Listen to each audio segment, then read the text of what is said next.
Welcome to Wine Soundtrack South Africa. Listen to the passion with which producers narrate their winery and their world.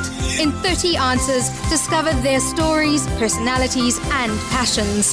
Hello, friends and listeners of Wine Soundtrack. This is Marina Keulder, and today I'm sitting with Danie Keulder from Groot Constantia. Welcome, Danie. Can you tell me a little bit more about yourself? Hi, Marina. A little bit about myself is I grew up in Malmesbury, Swartland, where I decided to start studying winemaking. Went to Stellenbosch University, and then after my studies I decided I wanted to keep on studying, so I did my master's in wine and wine chemistry, which was a lot of fun. Did some research along the way, and then after that I decided to take a gap year and went to England, like most of us did, I think, at that time. And the 1 year became 3, making beer at a brewery, microbrewery in England, which was quite a lot of fun. But after 3 years, I got tired of making a recipe similar to winemaking, but I got tired of doing the same thing day after day, not even year after year, and decided it was time to come back to South Africa. And then, funnily enough, my first gig as a winemaker was at Groot Constantia, working with Keulder at the time. So I worked at Groot Constantia as assistant winemaker for 6 years, I think, 2009 to 2014, where I think I learned most of my winemaking styles, basic principles of winemaking. So it was great to learn from Keulder. I think he knew Groot Constantia at that time quite a lot as well. From there, I had to move on to my next step was to become a winemaker. So I moved to Natita, where I was the winemaker. I was overlooking the vineyards and the cellar at the time. Had a lot of fun learning a lot about cold climate winemaking, a lot about Sauvignon Blanc winemaking. And then during the time, we were buying in quite a bit of other vineyards from other areas, and I got to learn quite a lot about different terroirs over the Western Cape, which was, for me at that time, I think was the right time at the right spot. 2020, I decided that I've been missing Constantia too much and moved back to Constantia, which is one of Groot Constantia's neighbors. Funnily enough, used to be part of the original farm as well. There I was the winemaker. We were mostly looking at building the brand at the time, so we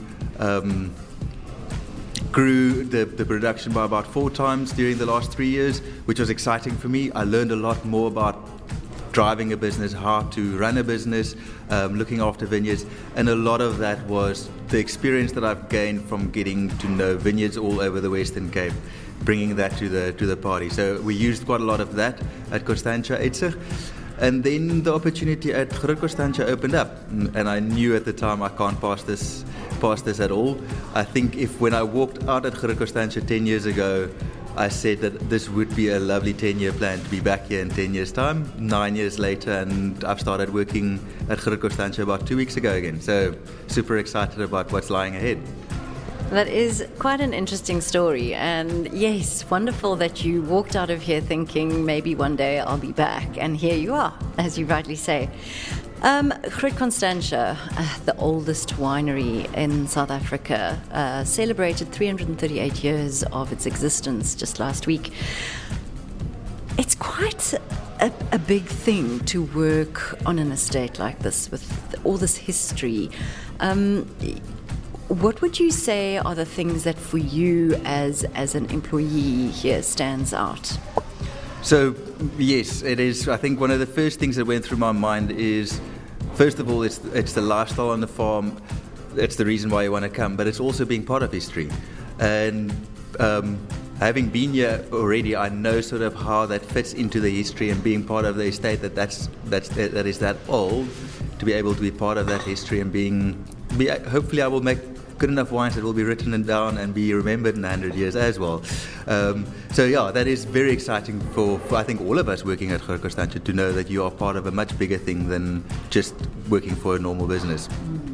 It really, really is. You are definitely your name will be in the history books, that's for sure.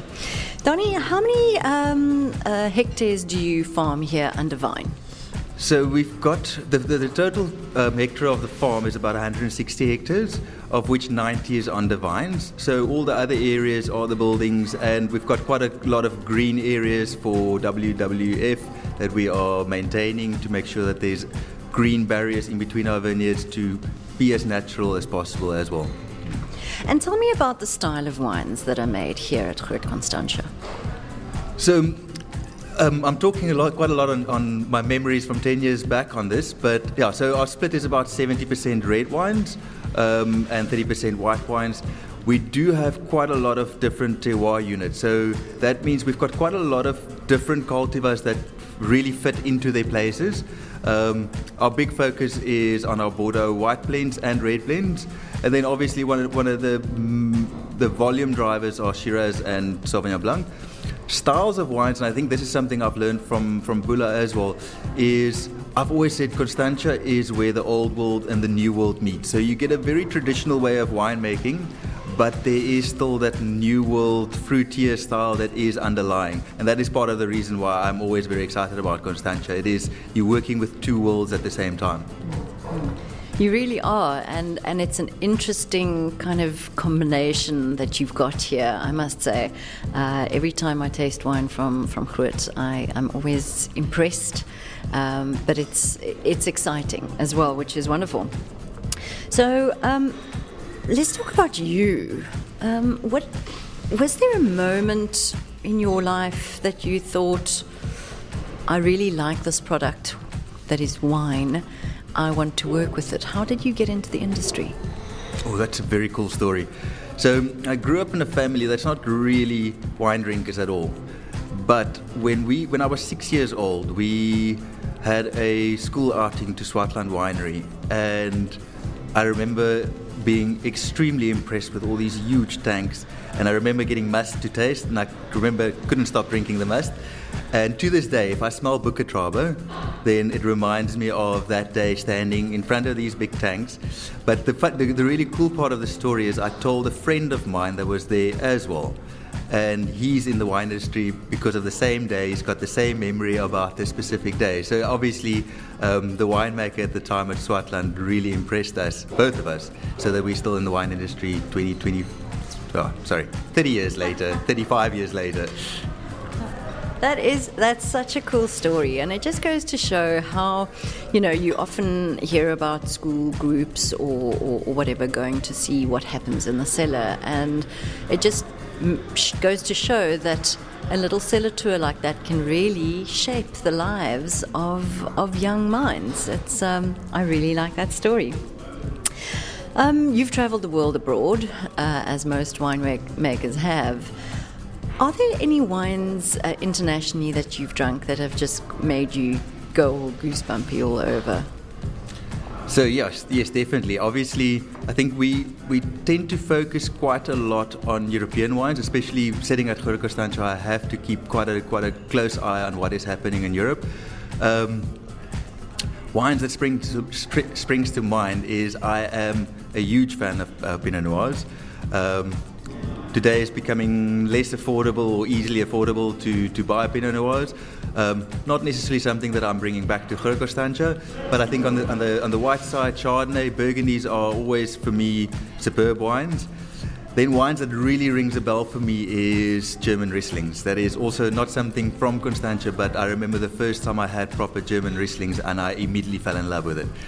So those are wines that's very close to my heart. Oh yes, now you're talking my language, that's for sure. All right. What is the most expensive bottle that is produced here at Groot? So probably the most expensive bottle is our Groot Constantia, our natural sweet wine. I think that is what Groot Constantia and Constantia is known for since the last 300 years.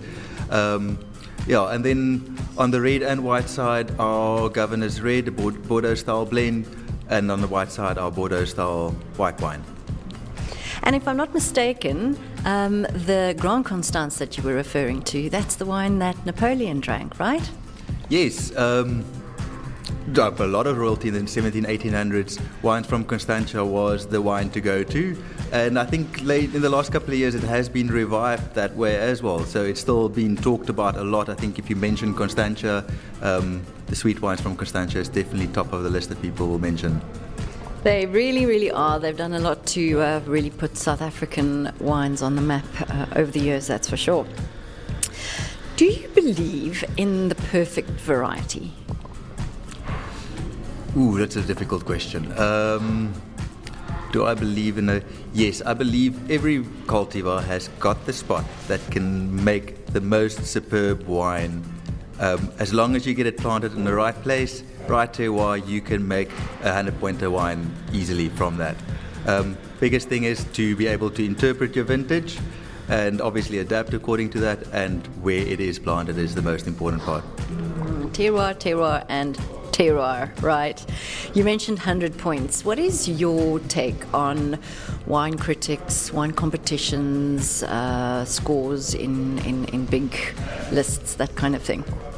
It's obviously quite a important thing for, I think, for all winemakers to you want to be on the top of the list and be able to be seen as the top winemaker or top cultivars that you're making. I do find sometimes, especially some cultivars, are a little bit more random what is winning and what is not. And over time, you start learning certain competitions like certain styles and whether you're going to do well in it or not.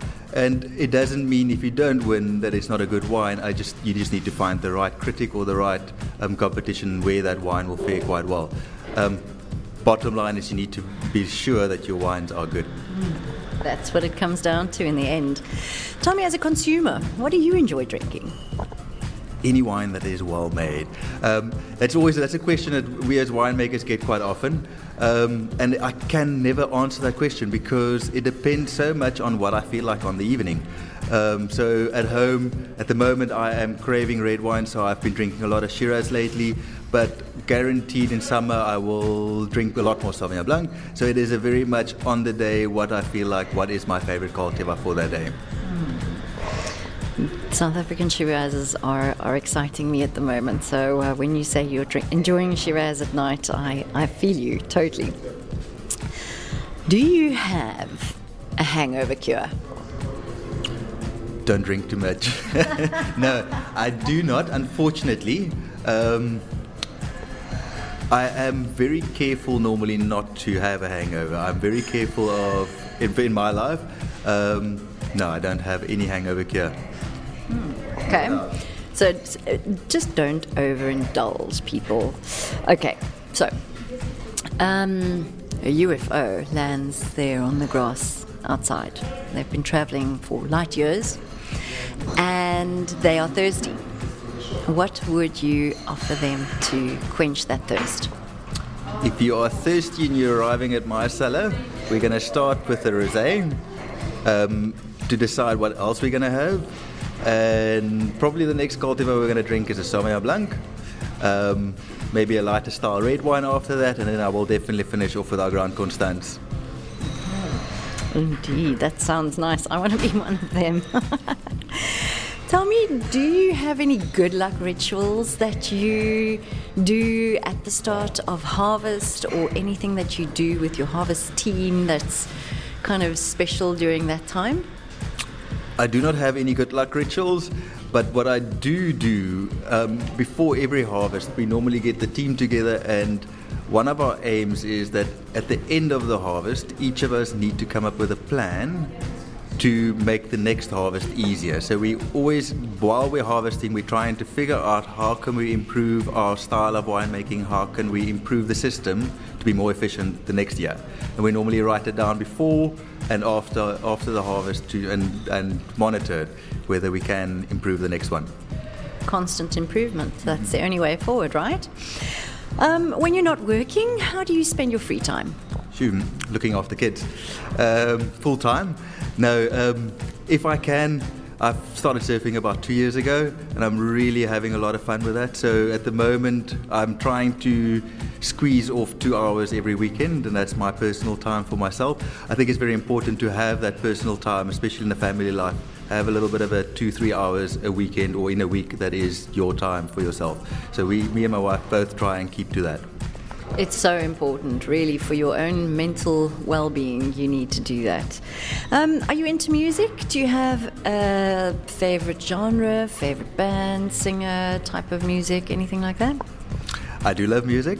I am a little bit of a metalhead, so big Metallica fan, big Rob Zombie fan. But obviously with kids in the house, you do start listening to a little bit more popular music along the way. And lately, yes, like my daughter loves George Ezra, and I've started enjoying that quite a bit as well. Yeah. Yeah. Kids have this way of kind of changing what you listen to and what you do in so many ways. So I get that.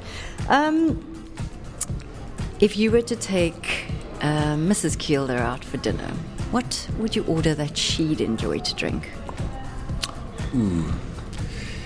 When we met, Chardonnay. Heavy, big Chardonnay, the way that Groot Constantia makes it. So that's interestingly enough, that is always any Chardonnay that I've made in my life. She signed off on the final day before bottling to make sure that it's good enough for the style of Chardonnay that she likes. So that's something that I always thought interesting. I met my wife at Groot Constantia, and that is my first memories of a Chardonnay from Groot Constantia. That is so special. I love that. Tell me, do you support any sports teams? Western Province, Springboks, Stormers, so rugby is probably the most sport that I watch. I haven't had a TV for the last 10 years, so haven't been watching as much sport as I used to, but when obviously I will, you always know what's happening in the rugby. If you could give the younger Danie one piece of advice, what would it be? Fake it till you make it. No, I was listening to an interview on the radio the other day, and I had a similar thought. And it is something. Sometimes you need to look as if you know what you're doing, and later on you will catch up. Saying this with a bit of a tongue in cheek, but I think it is important to things catch up along the way. You don't have to know everything from day one, and stay calm and collected. That's very good advice, and something that many people can apply to their everyday lives, that's for sure. Tell me, a VIP was spotted in a restaurant, and paparazzi took this photo of this person. And on their table was one of your wines. Which wine is on the table, and which celebrity is enjoying the wine? The celebrity is maybe a difficult one. The wine is definitely Governor's Reserve Red, because I think that is the type of wine that you would have in a restaurant. I'm stuck on the celebrity that will be drinking it, but I want to say there is nothing more exciting than walking into a restaurant, seeing someone else with a bottle of your wine in front of them. There is quite a nice feeling. Once in a while I will walk up to the couple if I feel like they are approachable and talk a little bit about the wine, but it is a really good feeling to see that, and especially if you see that the bottle is empty. Definitely, or if they order a second, that's for sure. Tell me about the Red Governor's Reserve. What's in that? So the Governor's Red is a blend of Cabernet Sauvignon, Cabernet Franc, Merlot, and a little bit of Petit Verdot. I find that is one of the best expressions of the Constantia terroir for me.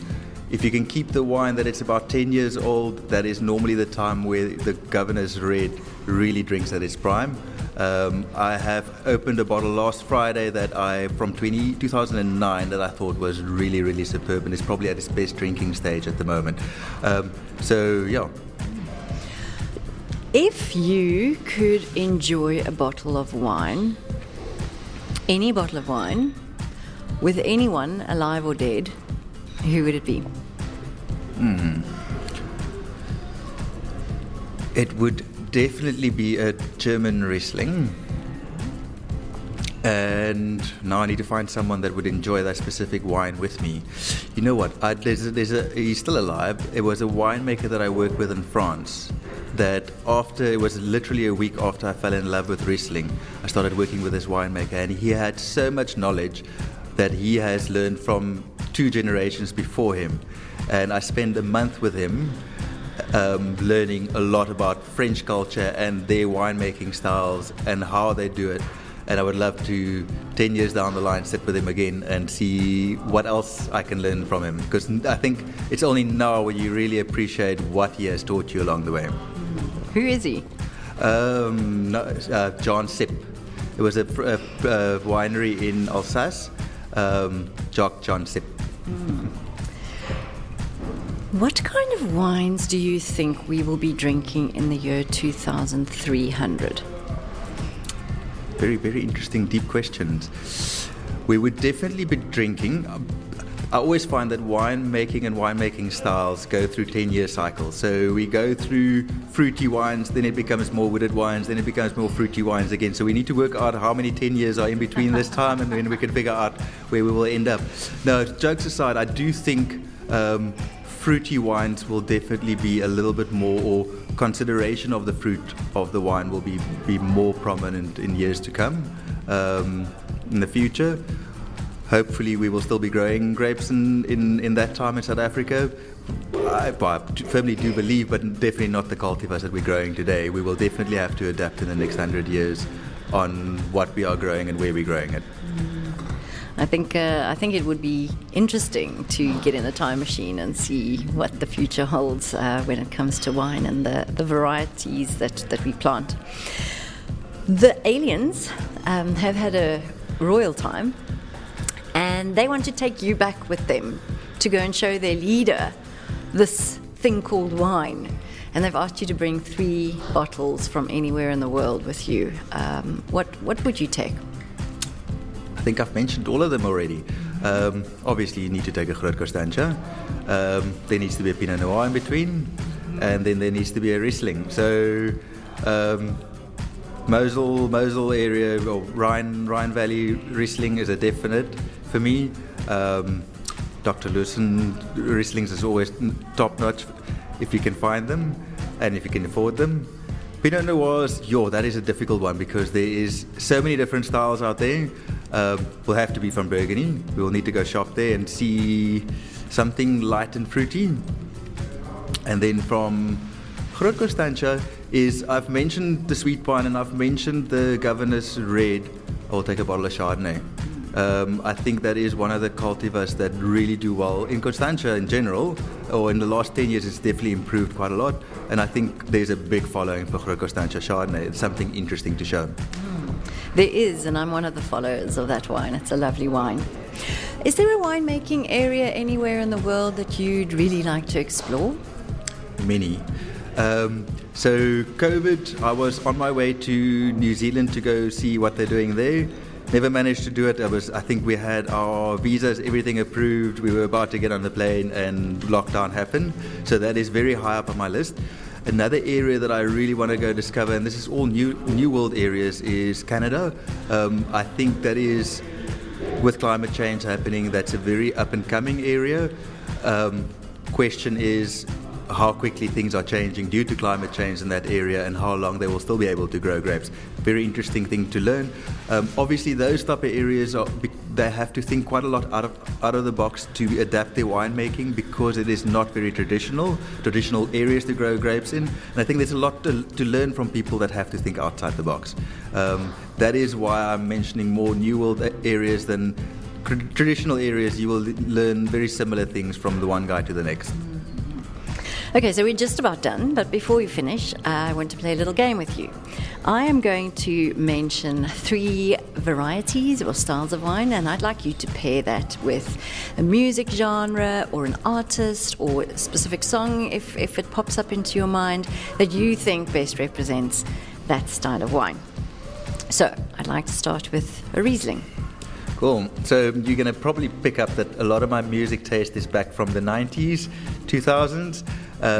Riesling is REM, first thing that comes to mind, but the Monster CD, not the rest of their music. I'm really a big fan of the Monster CD. I think that works very well with Riesling. I think that's very cool, very quirky.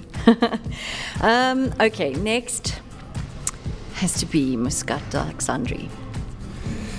I was hoping you're going to ask a dark, deep red wine. Muscat is, you know what will work with that is Goldfish.